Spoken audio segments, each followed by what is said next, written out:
खबर है संथाल परगना और उसके आसपास से। शहर भ्रमण पर निकले सीएम, किया मां का दर्शन। दुमका में शुक्रवार की शाम मुख्यमंत्री हेमंत सोरेन शहर भ्रमण पर निकले।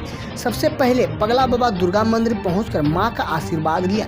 इसके बाद सिया की चाय दुकान पर उन्होंने चाय की चुस्की ली।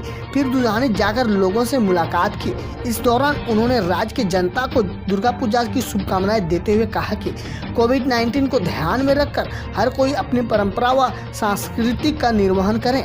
संक्रमण से बचाव के लिए समाधान व जागरूक रहना आवश्यक है। दुमका उपचुनाव के बारे में पूछे जाने पर सीएम ने कहा कि वे आज ही दुमका पहुंचे हैं, देखते हैं कि उनके जिम्मे में क्या काम है।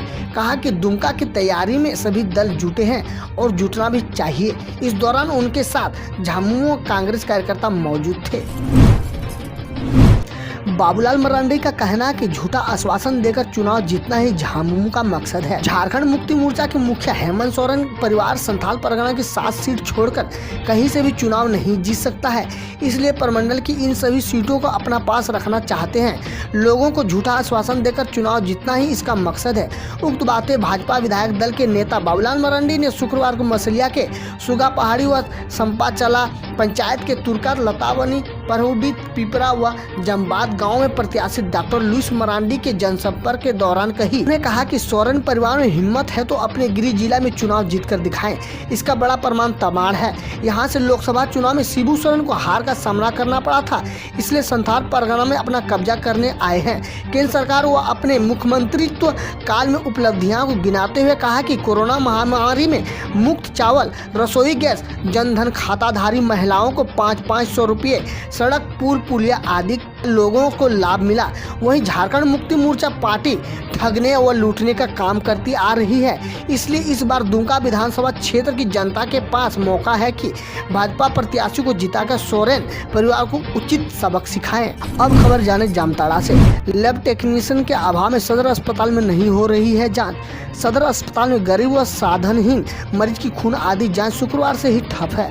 जाँच घर दिन भर ठप रहा। ओपीडी से चिकित्सक को देखकर मरीज जाँच के लिए जांच घर का दरवाजा निहारते रहे, पर उसका ताला नहीं खुला। मरीज की समस्याओं पर अंत में ओपीडी की चिकित्सक ने वरीय अधिकारी से पता किया, तब स्पष्ट हुआ कि टेक्नीशियन नहीं है, जांच घर नहीं खुलेगा। जबकि सीएम ने एक दिन पूर्व ही दावा किया था कि 2 अतिरिक्त लैब टेक्नीशियन जांच घर के लिए दिया गया है। सनद रहे कि पूर्व से 2 टेक्नीशियन के बूते जांच कार्य संपन्न हो रहा था। इसमें एक कर्मी संक्रमित हो चुके हैं, जबकि दूसरा कर्मी आवश्यक कार्य से अवकाश पर चले गए हैं। जबकि सीएम की घोषणा के मुताबिक 2 अतिरिक्त लैब टेक्नीशियन ने जांच घर में योगदान ही नहीं दिया है। अब जाने खबर गोड्डा से।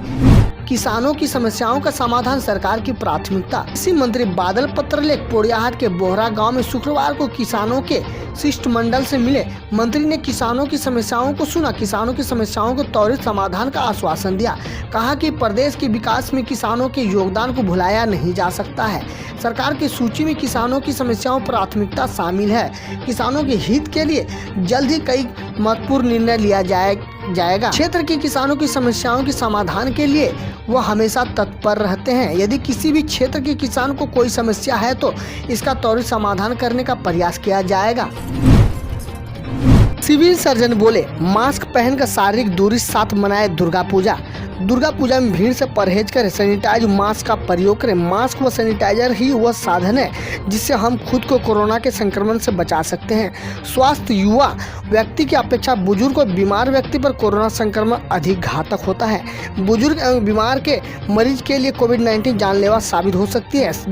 डायबिटीज, कैंसर, फेफड़े या दिल आदि बीमारी से ग्रसित लोगों के लिए कोरोना जानलेवा साबित हो रही है।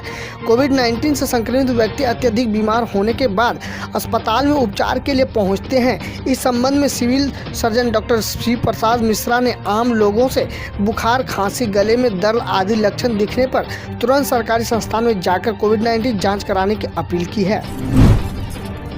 आदिवासियों की मदद करने का डीएफओ ने उठाया बीड़ा।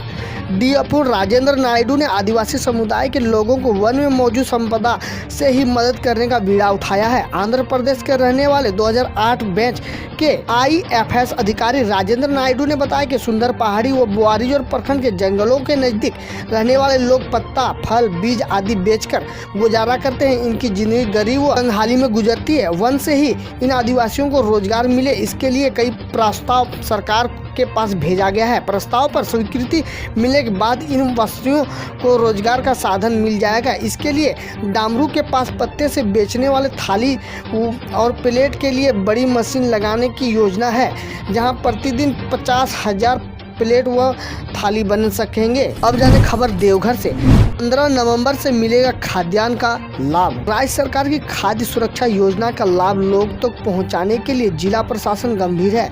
लोगों तक यह जानकारी पहुंचाए जाने के लिए व्यापक स्तर पर प्रचार प्रसार कराया जा रहा है। शुक्रवार को उपायुक्त कमलेश्वर प्रसाद सिंह ने जसीडी ऑटो स्टैंड से प्रचार वाहकों को हरी झंडी दिखाकर रवाना किया। योजना के तहत 15 नवंबर से खाद्यान्न वितरण की शुरुआत की जाएगी। प्रचार वाहन गांव पंचायत, प्रखंड एवं शहरी क्षेत्र में रहने वाले लोगों तक जानकारी पहुंचाने का काम करेगा। उपायुक्त ने बताया कि योजना के तहत ₹1 प्रति किलोग्राम की दर से 5 किलोग्राम खाद्यान्न के प्रति लाभुक प्रतिमाह उपलब्ध कराया जाएगा। योजना के तहत लाभुकों के चयन के लिए मानक निर्धारित किया गया है। उपायुक्त ने योजना और जिला प्रशासन के सहयोग को लेकर ऑटो संघ के प्रतिनिधियों व समुदाय का आभार प्रकट किया। सावधानी से ही हम महामारी पर पा सकते हैं काबू। कोविड-19 से बचाव के लिए भीड़ का हिस्सा नहीं बनना है। भीड़ वाले इलाके में जाने पर मास्क का प्रयोग करना है। यह बात तालझारी प्रखंड के मस्कलैया के मुखिया जोसेफ हंसदा ने कही। मस्कलैया हाई स्कूल के पास शुक्रवार को कोरोना से बचाव को जागरूक अभियान चलाया गया। नामी गंगे कार्यक्रम के तहत चलाए गए जागरूक अभियान में पंपलेट, पोस्टर, मास्क और सैनिटाइजर का वितरण किया गया। उपस्थित लोग ने शपथ भी ली। मुखिया जोसेफ हंसदा ने कहा कि कोरोना महामारी का संक्रमण अभी भी फैल रहा है और इसे केवल सावधानी के सुरक्षा उपाय को अपनाने से रोका जा सकता है। सभी मिलकर इस महामारी पर काबू पा सकते हैं। मालगाड़ी ने दिया जख्मी, बेपटरी व्यवस्था ने ली जान। मालगाड़ी के धक्के से घायल गाड़े माको गांव के बेवो गुया पहाड़ी की मौत शुक्रवार को इलाज के लिए सदर अस्पताल से रिम्स रांची ले जाने के दौरान हो गई। उन्हें जख्मी तो NTPC का कोयला ले जाने वाली गाड़ी ने किया था, लेकिन उनकी जान बेपटरी व्यवस्था ने ले ली। बेवो जीना चाहता था। स्वजन और ग्रामीण ने भी उसे बचाने का प्रयास किया। जख्मी गरीब का इलाज कराने के लिए रेल पटरी पर बैठ गए, लेकिन दिन भर NTPC के अधिकारी उसे देखने नहीं पहुंचे। प्रशासन ने जब गुरुवार शाम को जब उसे सदर अस्पताल भेजा तो वहां स्थिति में सुधार नहीं हुआ। शुक्रवार को बेबो की मौत होगी। इसके बाद शव को पोस्टमार्टम कराकर परिजनों को सौंप दिया गया। खबर है गोड्डा की लोकल क्रिकेट अपडेट से, तो आप मेरे साथ जुड़े रहें। दुर्गा पूजा के शुभ अवसर पर रघुनाथपुर क्रिकेट ग्रुप की ओर से RPL क्रिकेट लीग का आयोजन किया गया था, जिसमें first prize KGN Lathiwadi, second sixer king Lathiwadi की टीम ने जीत दर्ज किया। इस प्रकार इस लीग का आनंद लाठीवाड़ी और धेनुकट्टा पंचायत के सभी खिलाड़ियों ने उठाया। प्राइज वितरण समारोह में लाठीवाड़ी मुखिया श्री सिमोन मरांडी, पंचायत समिति सदस्य श्री फूलचंद यादव, समाज सेवी गणेश शाह, RPL अध्यक्ष अवधेश पंडित, सचिव सुबोध पंडित एवं कमेटी के सभी सदस्यगण उपस्थित रहे एवं इस कमेंट का समापन बहुत ही शांतिपूर्ण से और सफलतापूर्वक किया गया।